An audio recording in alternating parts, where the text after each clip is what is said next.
Horror Obsessive Radio.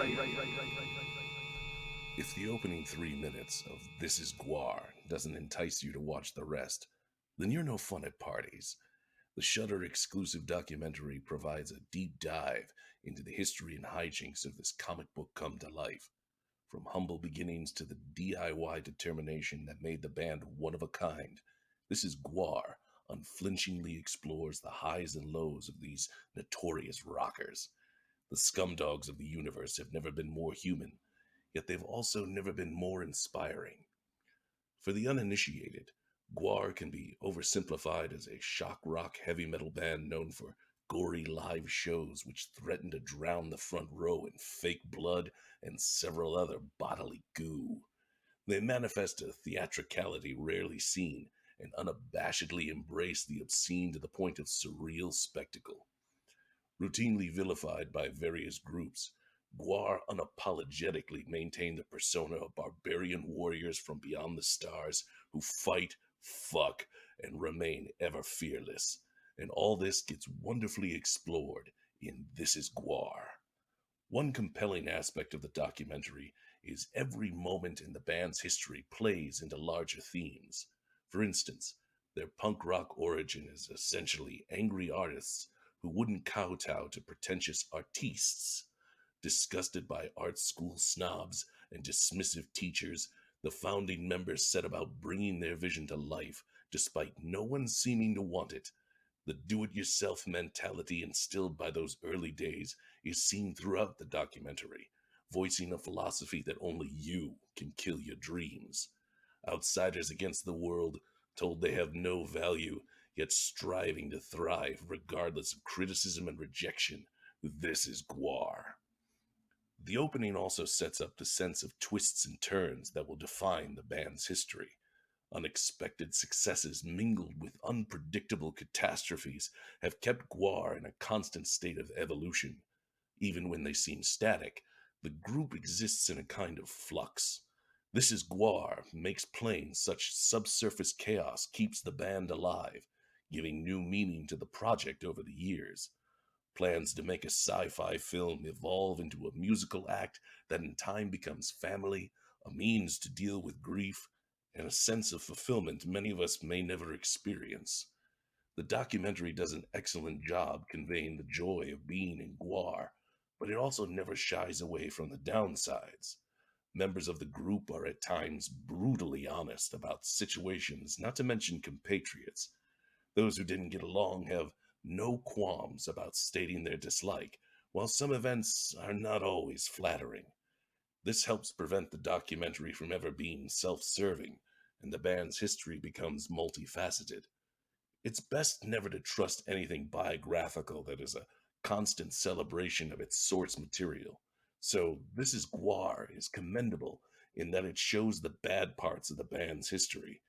These amount to rock star cliches about out-of-control egos and drug abuse to GWAR's frustrating inability to make the final leap to the top tier. Fans of the band no doubt regard them highly, but GWAR never really soared above a certain height. Although the band dominated the niche they inhabited, This Is GWAR shares why they never grew beyond that sphere. It's not a melancholy portrait that's painted, but interviews alongside clips from award shows and television appearances make it plain the frustrating irritation members experience watching certain chances slip through their fingers. However, This Is GWAR also shows how that aggravation is a product of time. There's a real sense throughout the documentary of those involved changing as the years go by.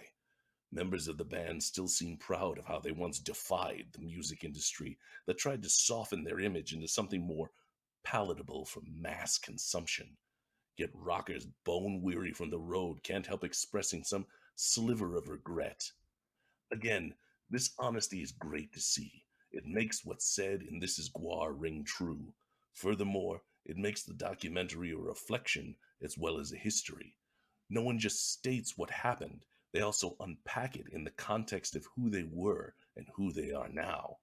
Even GWAR's most devoted fans are likely to find new nuggets of gold. Road tales abound, some amusing, some horrifying, but all intriguing. Plus, backstage footage gives a real sense of how much work goes into bringing performances to life. There are scenes showing rehearsals as well as a glimpse at the extensive backstage work that goes into GWAR. Albums are mentioned, but except for the first record, Hell Oh! What went into making records is hardly brought up. Granted, the band has put out 15 studio albums, meaning This Is GWAR doesn't have time to intimately explore each. Still, it would have been nice to get a sense of GWAR in the studio. The film clocks in at close to 2 hours, so find a cool place to park.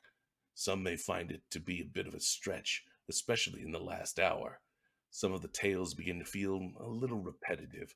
The musicians and road crew continuously circle similar stories of road fatigue, but sudden twists revitalize the documentary. But be forewarned, they aren't bubbly sunshine moments. Yet This Is GWAR shows how battling the darkness is part of being in the band. It's hard not to imagine GWAR thriving in the modern era. Their outlandish appearance alone could easily have garnered a high degree of internet attention. However, as the documentary aptly explores, notoriety doesn't necessarily translate to triumph. Success is in the eye of the beholder. This Is GWAR is an honest portrait of a rock band that tells more than one simple story. It's also about artists making a place for themselves in the world, and by extension, turning the world into a more interesting place. Fans of the band will love this, but it's also entertaining and inspiring. So check out This Is GWAR on Shudder now. Horror Obsessive Radio.